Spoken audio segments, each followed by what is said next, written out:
Анкар Сайридович, албетте колдойт кылыш керек.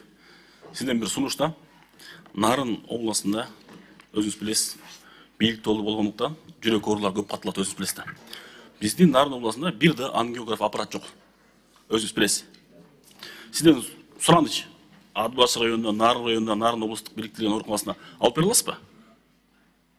Олар біз 25 жылға ушул ангиограф боюнча Нарын областына больницага алып берилди деген киргизип атабыз. Бересиз буюрса? Беребиз, да. Ошон карап кош. Эгер жогорку кеңеште мынакей 2-3 окууда биз сураган 1 миллиард сом болсо, ошонун ичине ушулар кирип атат. Колдоп бересиз. Бул бизге абдан керектүү, өзүңүз билесиз, ооруларга.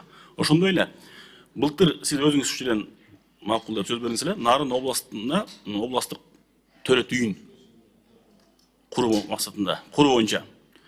Азыр документтер бүтпөйт, экспертизасы, башка документтер. Ошону бир эртелеп бересизби? Өзүңүз да киргизишпи? Уламбербекович, биз мынакей азыр 23 больницаны Кыргызстан боюнча куруп атабыз.